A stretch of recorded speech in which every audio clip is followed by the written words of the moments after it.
The definition of broadcasting is defined as the act of transmitting speech, music, visual images, etc. via radio or television. Televised broadcasting has been an influential and unexpendable way of transmitting news from around the world directly to the American people for decades. It began in the mid-1940s when ABC, NBC, and CBS began to run their own television broadcasts. The use of the television to transmit the news directly to people was revolutionary to how people received their news then. No longer did people have to solely rely upon newspaper moguls for the window to the greater world around them. Now, all they had to do was turn on the TV. This led to people trusting these news anchors with how they received their information, because they could trust an actual person talking directly to them more instead of just words on a piece of paper. During the 1950s, the Red Scare was running hot, with Senator Joseph McCarthy inciting fear into the hearts of American people with talk of communist spies being everywhere and the need to hunt them down.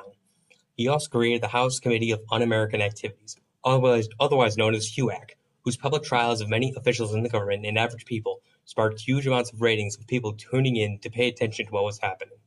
This also led to an explosion of ratings for people tuning into news networks, which was further capitalized upon by the first televised broadcasting of both the Democratic and Republican conventions, which allowed people unable to physically attend to participate them in a degree not seen before.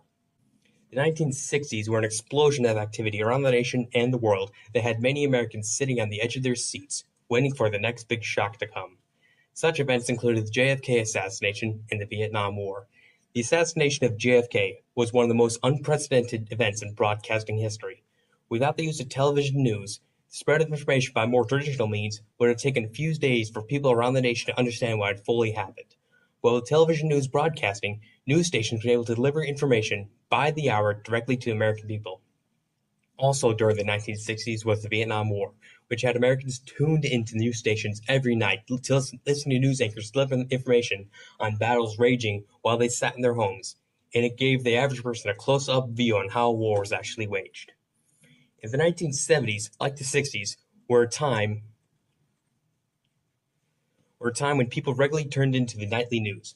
And the early televisions were all black and white, with later ones, the more expensive ones, being able to show color. But during the 70s, the creation of more affordable color television sets allowed people to see images in color, which allowed people to be interested in television news, because now they could perceive the images on screen as they do in daily life, with more detail. This was also the time of the Watergate scandal, where American people's trust was shaken in the person they were supposed to trust the most with their well-being, the president. An unprecedented event in U.S. history at the time, which had people glued to their TV to see the fate of President Richard Nixon. The 1980s began a sort of revolution of television. More people began to have cable television in their homes, giving not only more but easier access to news stations. It is estimated that nearly 70% of the American population had cable, and nearly 85% were paying for cable subscriptions. With so many more people being able to watch the news every single night, ratings grew faster than many years prior. As Ronald Reagan was elected President of the United States, the war on drugs came along with the presidency. Anti-drug ads were run during commercials as the crack cocaine epidemic began to soar. News channels covered the rise in drug use, thus bringing more attention about the situation to the people. Satellite television was nothing new in the 1990s. It did, however, bring a new aspect of broadcasting to the American people.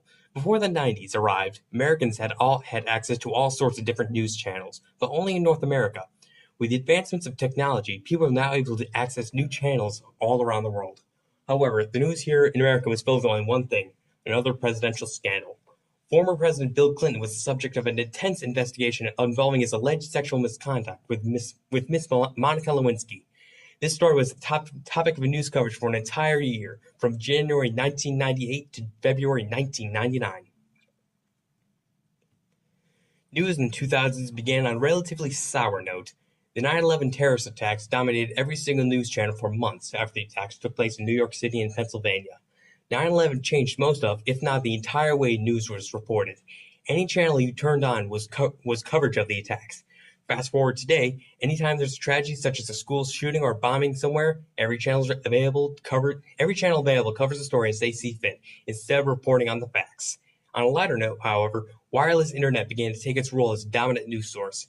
Mobile cell phones and laptops began having internet access, allowing people to stay up to date with news without ever having to find a TV.